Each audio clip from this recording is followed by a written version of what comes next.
कभी सोचा है कि अपना दिमाग अपना सबसे बड़ा टूल हो सकता है, बिल्कुल एक गुलाम की तरह। लेकिन सच तो ये है कि अक्सर ऐसा लगता है जैसे हम ही उसके गुलाम बन गए हैं। तो चलिए आज मिलकर समझते हैं कि इस कंट्रोल को वापस कैसे पाया जाए। हम सब इस सवाल से जूझते हैं, है ना, कि यार काम करने का मन नहीं करता, बस आलस आता रहता है। ऐसा होता क्यों है? क्या यह हमारी कोई कमी है? नहीं, सच तो ये है कि यह हमारी कोई कमी नहीं है। ये सब हमारे दिमाग की गलत ट्रेनिंग का नतीजा है।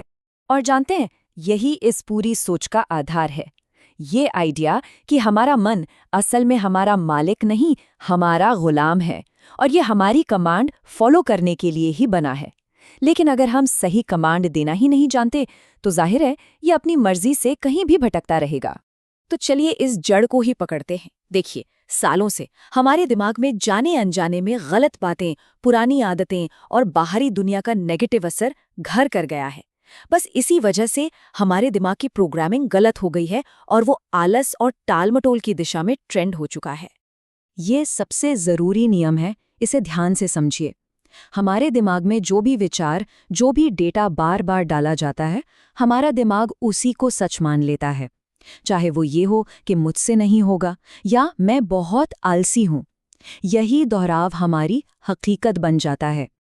अब इस पूरे सिस्टम को समझने के लिए ये जानना जरूरी है कि हमारे अंदर एक नहीं बल्कि दो तरह के मन हैं। एक है हमारा चेतन मन और दूसरा है अचेतन मन। एक को कह सकते हैं मालिक, तो दूसरा उसका सेवक। इसको ना ऐसे समझिए, हमारा चेतन मन यानी कि कॉन्शियस माइंड वो मालिक है। ये चुनाव करता है, फैसले लेता है और आदेश देता है। और हमारा अचेतन मन वो एक वफादार गुलाम की तरह है। वो सवाल नहीं करता, वो बस दिए गए आदेशों का चुपचाप पालन करता है। असली प्रॉब्लम तब शुरू होती है जब हम अनजाने में अपने इस गुलाम को गलत आदेश दे बैठते हैं। तो अगर समस्या गलत प्रोग्रामिंग है, तो इसका समाधान क्या है? समाधान है अपने अंदर की बातचीत को, अपनी सेल्फ टॉक को बदलना।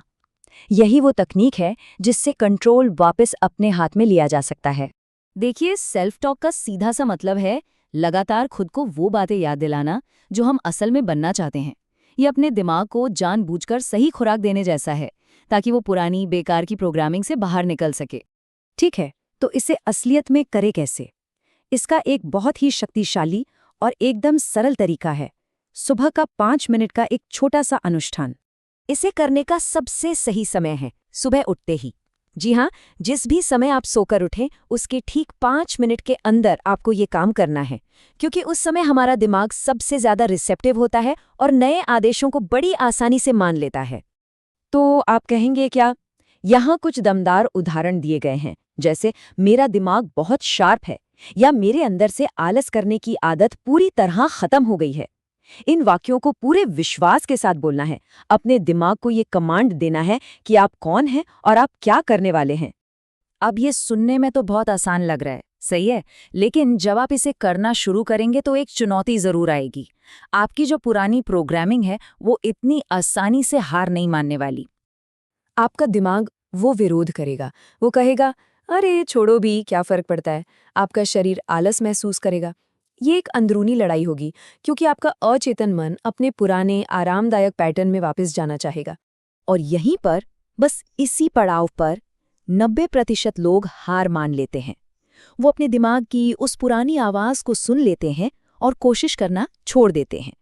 लेकिन हमें ऐसा नहीं करना है। हमें उस प्रतिरोध के बावजूद टिके रहना है। ये समझना बहुत जरूरी है कि ये एक प्रोसेस है। पहले कुछ दिन संघर्ष भरे हो सकते हैं, लेकिन अगर आप डटे रहे तो यकीन मानिए सिर्फ 1 हफ्ते के अंदर आप अपने व्यवहार और अपनी सोच में एक बड़ा बदलाव महसूस करना शुरू कर देंगे।